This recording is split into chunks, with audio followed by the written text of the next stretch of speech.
حالا سلاحمون رو ضامن کرد حالت تکتیر بله یک بار گلنگدن بکشید بچه‌ها ირანის სახელმწიფო ტელევიზია მოსახლეობას ომისთვის ამზადებს. მაუწყებელმა იარაღის გამოყენების სწავლების პროგრამის ტრანსლირება დაიწყო.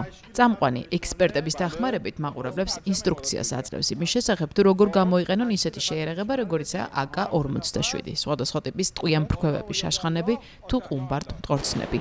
ზოგიერთ სატელევიზიო პროგრამაში სამიზნე დონალდ ტრამპისა და ბენიამინ ნეთანიაჰუს სურათებია გამოყენებული, ისევე როგორც არაბთა გაერთიანებული საამიროების დროშა. ამ სახელმწიფოში ირანის ბოლო იერიშებს პასუხად აბუ-დაბის კიდევ უფრო მჭიდრო დაახლოება მოჰყვა ამერიკის შეერთებულ შტატებთან, რომლის სამხედრო კონტინგენტიც ალ-დაფრას ავიაბაზაზე რჩება. პარალელურად თეირანში ისლამური რევოლუციის გუშაგთა კორპუსის წარმომადგენლები მოსახლეობას ქუჩაში ხვდება და იარაღის გამოყენებას პირისპირ უხსნის. დაჯგუფება მოქალაქეების რეკრუტირების კამპანია დაიწყო, სადაც დამსწრეების მინიმალური დასაშვები ასაკი 12 წელია. უფლებადამცველ ორგანიზაციებში ამას ომის დანაშაულთან ათანაბრებენ. თუმცა სამხედრო დაჯგუფებისთვის ყველა გზა გამართლებულია, როდესაც საქმე ამერიკის შეერთებულ შტატებს, ისრაელსა და მათ მოკავშირეებს ეხებათ რეგიონში.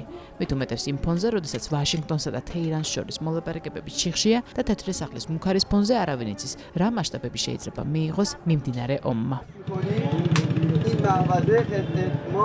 ღვთისნები ჩვენ შეგვეძლება გამოვიყენოთ ეს ცოდნა იმ შემთხვევაში, თუ ერთ დღესაც ისინი ცუდი განზრახვით მოვლენ. ჩვენ მათ წინ აღუდგები და დავიცავთ ჩვენს მიწასა და ქვეყანას.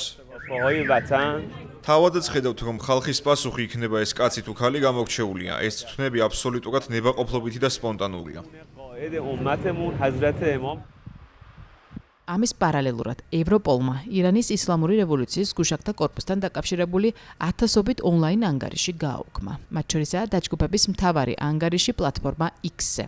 ევროპოლის ნაბიჯს წინ უძღოდა ევროკავშირის მიერ რევოლუციური გუშაგთა კორპუსის ტერორისტულ დაჯგუფებად გამოცხადება, რამაც სამართალდამცავ ორგანოს ქმედებებისთვის მეტი სივრცე მისცა. რამდენიმე ენაზე თარგმნილი ონლაინ ინფრასტრუქტურა პოლიტიკურ და რელიგიურ შინაარსს ატარებდა. მასში ჭარბობდა ხელოვნური ინტელექტის მეშვეობით შექმნილი ყალბი ვიდეოებიც, სადაც დაჯგუფება ირანის გარდაცვლილი სულიერი ლიდერის ალი ხამენეის სახელით საზოგადოებას მტრის წინააღმდეგ რევანშისკენ მოუწოდებდა.